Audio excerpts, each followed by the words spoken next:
दोस्तों, एक कुत्ते ने यमराज को सुनाई मनुष्य जीवन की कड़वी सच्चाई। सुनकर आप भी चौंक जाएंगे। तो चलिए दोस्तों, आपका समय बर्बाद ना करते हुए इस कथा को शुरुआत करते हैं। दोस्तों, प्राचीन काल में मध्य देश में एक अत्यंत शोभायमान नगरी थी। उस नगरी में एक धनवान सेठ रहता था। वह उस सेठ के पास एक लाल रंग का कुत्ता होता है। वह सेठ बहुत लालची और कपटी स्वभाव का होता है, किंतु वह भगवान विष्णु का परम भक्त होता है। वह हमेशा अपने इष्ट देव भगवान विष्णु की पूजा आराधना करता था। फिर एक दिन उस सेठ की भक्ति से प्रसन्न होकर भगवान विष्णु उससे मिलने के लिए पधारते हैं और उसे दर्शन देते हैं और कहते हैं, हे वत्स, तुम्हारी भक्ति से अत्यधिक प्रसन्न हूँ। मांगो, तुम्हें जो भी वर चाहिए, तुम्हारी जो भी इच्छा है और मनोकामना है, मैं अवश्य पूर्ण करूँगा। वह सेठ भगवान विष्णु से कहता है, हे प्रभु, मैं आपके दर्शन करके धन्य हुआ। प्रभु, मुझे कुछ नहीं चाहिए, मेरे पास आपका दिया सब कुछ है। फिर वह सेठ एक सादा कागज निकालता है और भगवान विष्णु से कहता है, हे प्रभु, आप इस कागज पर अपने दस्तखत कर दीजिए ताकि मैं दुनिया के लोगों को भगवान के होने का सबूत दिखा सकूं। आजकल दुनिया में कोई यह मानना ही नहीं चाहता है कि भगवान है। फिर भगवान ने कहा, ठीक है वत्स, लाओ, मैं तुम्हारे कागज पर दस्तखत कर देता हूँ। इतना कहकर भगवान विष्णु उस सेठ के कागज पर दस्तखत कर देते हैं और अंतर ध्यान हो जाते हैं। वह सेठ उस कागज को हमेशा अपनी जेब में ही डाल कर रखता था ताकि वह दूसरों को भगवान के होने का सबूत दिखा सके। फिर वह कुछ दिनों बाद उस सेठ का वह कुत्ता मर जाता है, जिससे वह सेठ बहुत ही दुखी हो जाता है। सेठ का कुत्ता मृत्यु के बाद यमलोक में जाने लगता है। फिर यमलोक पहुंचने के बाद वह कुत्ता यमराज के सामने आकर खड़ा हो जाता है। यमराज उस कुत्ते का लेखा जोखा निकालते हैं और कहते हैं, हे श्रान, तुमने तो पशु का जन्म पाकर भी कोई पाप नहीं किया। हे, तुमने हमेशा अपने मालिक के साथ वफादारी की है। भी किसी पशु, पक्षी आदि प्राणियों को कष्ट नहीं दिया है। तुमने अपने सभी काम बड़े ईमानदारी के साथ किए हैं। श्रान, एक कुत्ते को जन्म पाकर भी तुमने कोई भी घृणित कार्य नहीं किया है। इसलिए तुम्हारे सभी जन्मों के पाप अब नष्ट हो चुके हैं। श्वान, अब तुम बताओ, तुम किस लोक में जाना चाहते हो?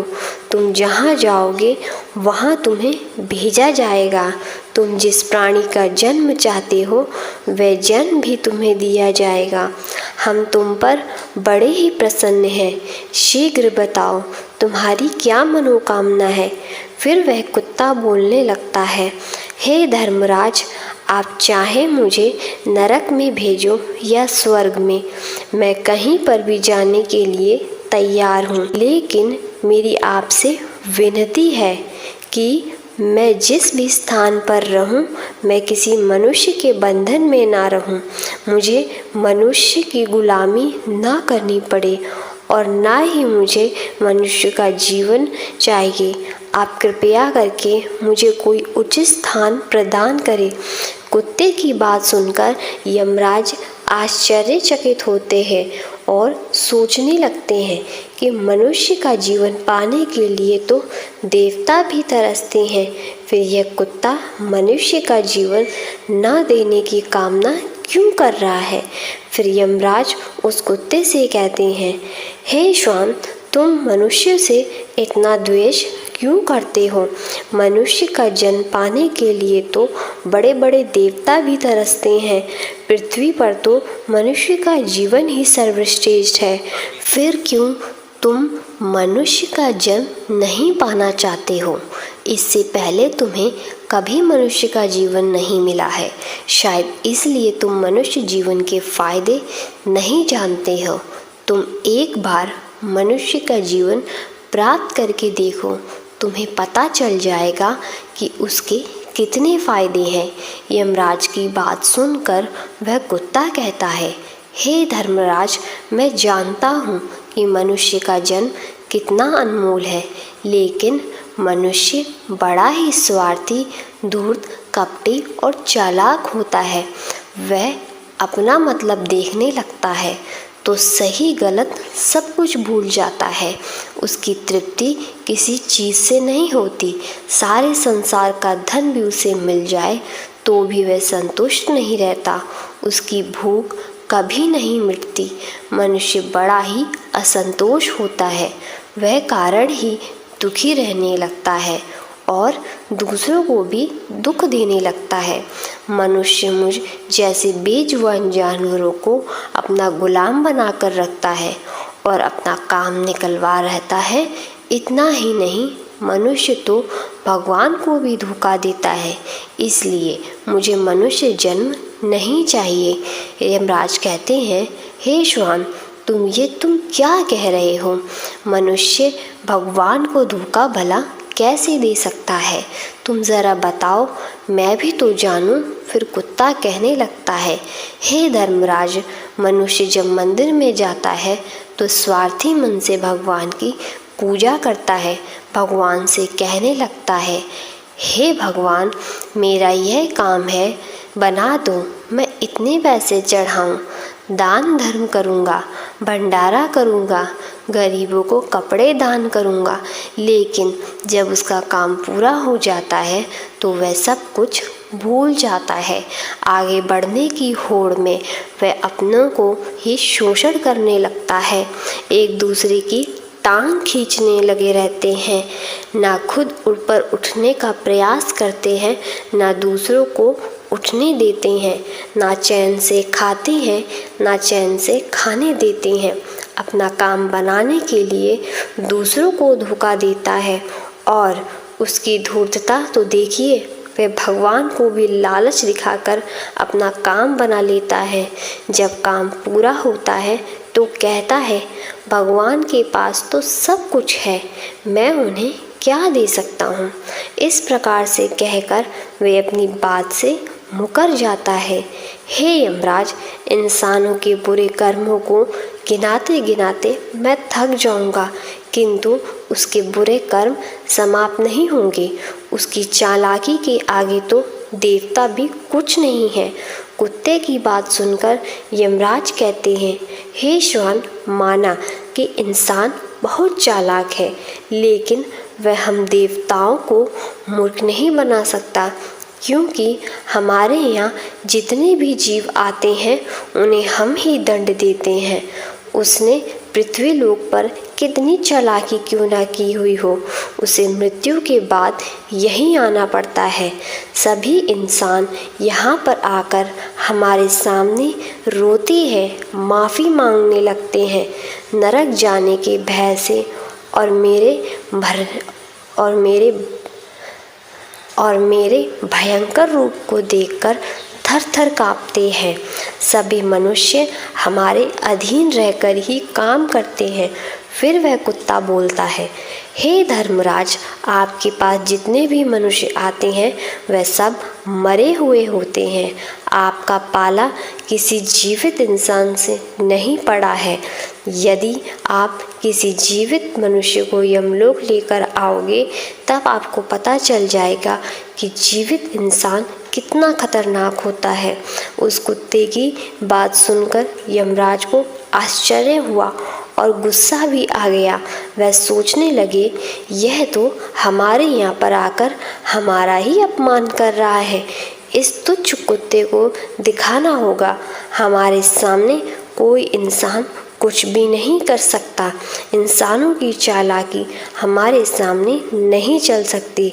इस बात को साबित करने के लिए यमराज अपने दूतों को बुलाते हैं और कहते हैं, दूतों, जाओ इस कुत्ते के मालिक को जीवित ही उठाकर यमलोक लेकर आ जाओ।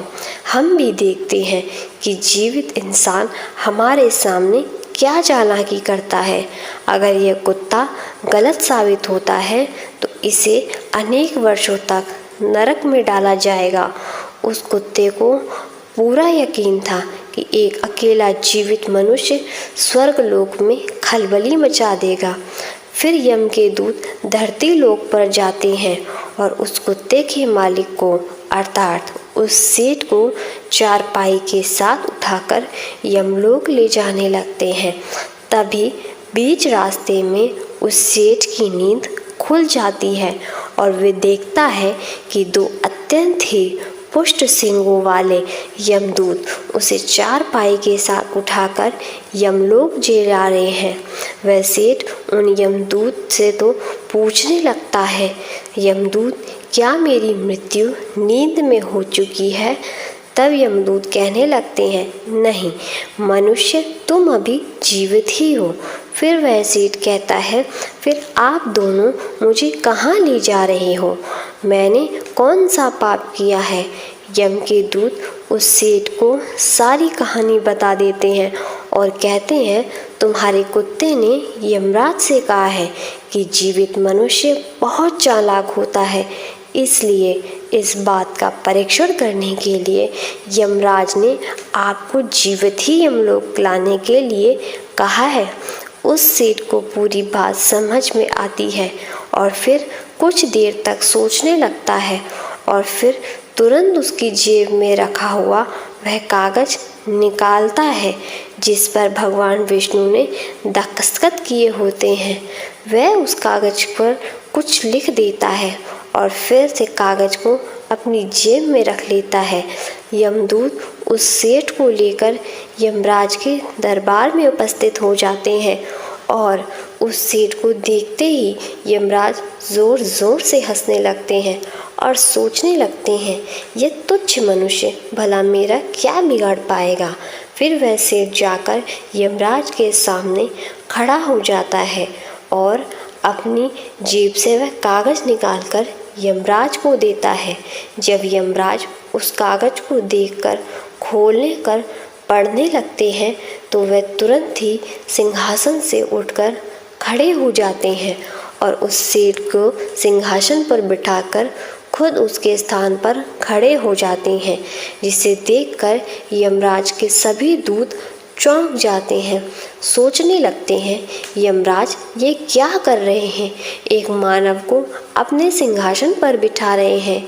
ये ज़रूर कोई पहुंचा हुआ इंसान लगता है। वह सेठ अब यमपुरी का राजा बन जाता है। यमराज भी उसका आदेश मानने के लिए विवश हो जाते हैं। फिर वह सेठ सिंहासन पर बैठते ही यमलोक के सभी कानून बदल देता है और यमराज को ही यमलोक के द्वार पर पहरेदार बना देता है। फिर वह सेठ सोचने लगता है, जब मैं मर जाऊंगा तो मुझे भी यहाँ पर आना पड़ेगा और मेरे पाप कर्मों के कारण मुझे भी नरक में डाला जाएगा। इसलिए उस सेठ ने नरक में पड़े सभी प्राणियों को स्वर्ग में डालने का आदेश दिया और नरक द्वार के लिए बंद कर दिया। फिर सभी यमदूत तो आदेश दिया कि आज के बाद किसी भी प्राणी को नरक में नहीं डाला जाएगा, सभी प्राणियों को स्वर्ग में ही भेजा जाए। सेठ के इस आदेश को सुनकर स्वर्गलोक में खलबली मच गई। सभी देवता हैरान हो गए, लेकिन वह कर भी क्या सकते थे? आदेश यमलोक के राजा ने दिया था, इसलिए चुपचाप सभी उसका पालन करने लगे। स्वर्गलोक का संतुलन पूरी तरह से बिगड़ गया। धीरे धीरे स्वर्ग में जीवों की भीड़ बढ़ने लगी, जिनकी सेवा करके स्वर्गलोक के कर्मचारी और अप्सराएं परेशान होने लगे और सोचने लगे, इतने सारे जीवों की सेवा कैसे कर पाएंगे। उधर वह कुत्ता सोचने लगा, यमराज को जीवित मनुष्य को यमलोक में लाना कितना महंगा पड़ा। सेठ जी ने सब कुछ बदल दिया, आखिर ऐसा कैसे हुआ? फिर वह कुत्ता अपने सेठ के पास गया और पूछने लगा, सेठ जी आपने यह सब कैसे किया? अब तो आप यमलोक के राजा बन गए हैं। अब मैं सारे जीवन आपका दास बनकर रहूँगा। कृपया आप मुझे बताइए कि आपने यह सब कैसे किया। तब उस सेठ ने धीरे से उस कुत्ते के कान में कहा, जब मुझे पता चला कि मुझे जीवित ही यमलोक ले जाया जा रहा है तो मैंने भगवान विष्णु के दस्तखत किए हुए कागज पर यह लिख दिया कि जिस जीवित मनुष्य को यमराज बुला रहे हैं उसे यमलोक का राजा बना दिया जाए। यही मेरा आदेश है। उस कागज पर भगवान विष्णु के दस्तखत देखकर यमराज को लगा कि ये भगवान विष्णु का ही आदेश है, तो उन्होंने बिना विचार किए ही यहीं मुझे यमलोक का राजा बना दिया। सेठ की बात सुनकर वह कुत्ता बहुत खुश हुआ और सोचने लगा, इंसानी दिमाग चाहे जहाँ भी रहे खुरापात तो करेगा ही। इधर यमलोक का ऐसा हाल देखकर सभी देवी देवता भगवान विष्णु से मिलने के लिए वैकुंठ चले गए और उन्होंने सारी बात बता दी। देवताओं की सहायता करने के लिए भगवान विष्णु तुरंत ही यमपुरी में आ गए तो उन्होंने देखा कि यमराज यमलोक के द्वार पर पहरादार दे रहे हैं। फिर यमराज ने सिंहासन पर कौन बैठा है भगवान विष्णु को देखते ही यमराज उनसे प्रार्थना करने लगे और कहने लगे, हे प्रभु, आपकी यह लीला बड़ी ही विचित्र है। धरती के एक साधारण मनुष्य को आपने यमलोक का राजा बना दिया और मुझे पहरेदार। भगवान विष्णु यमराज से कहते हैं, हे धर्मराज, यह मैंने नहीं किया है, यह तो मनुष्य का चालाक दिमाग का कमाल है। यदि तुम जीवित मनुष्य को यमलोक लेकर आओगे तो यही होगा। इसलिए मैंने मृत्यु के बाद ही मनुष्य को यमलोक लाने का आदेश दिया था, ताकि मनुष्य के सभी दोष और स्वभाव शरीर के साथ नष्ट हो जाए और केवल उसकी आत्मा ही यमलोक में प्रस्थान करे। किंतु आप तो एक जीते जागते मनुष्य को ही यमलोक उठाकर ले आए। राज ने इतना कहकर भगवान विष्णु आगे बढ़े। फिर जब उस सेठ ने भगवान विष्णु को आते हुए देखा तो वह तुरंत यमराज के सिंहासन से उठकर खड़ा हो गया और बोलने लगा, हे प्रभु, मुझे क्षमा करो। मैंने अपने कुत्ते को नरक में जाने से बचाने के लिए और मनुष्य की बुद्धि का बल दिखाने के लिए ही ऐसा किया। मैं आपके द्वारा किए गए वरदान को दुरुपयोग नहीं करना चाहता हूँ। प्रभु, मैं आपके दर्शन करके धन्य हो गया। अब मुझे किसी चीज़ की अभिलाषा नहीं है। फिर भगवान विष्णु मुस्कुराए और उन्होंने उस सेठ को क्षमा कर दिया। फिर वह सेठ धरती लोक पर लौट गया। भगवान विष्णु ने भी यमराज को फिर से यमलोक की गद्दी पर बैठा दिया और वह भी वैकुंठ लोक गए। यमराज फिर से अपने सिंहासन पर बैठ गए।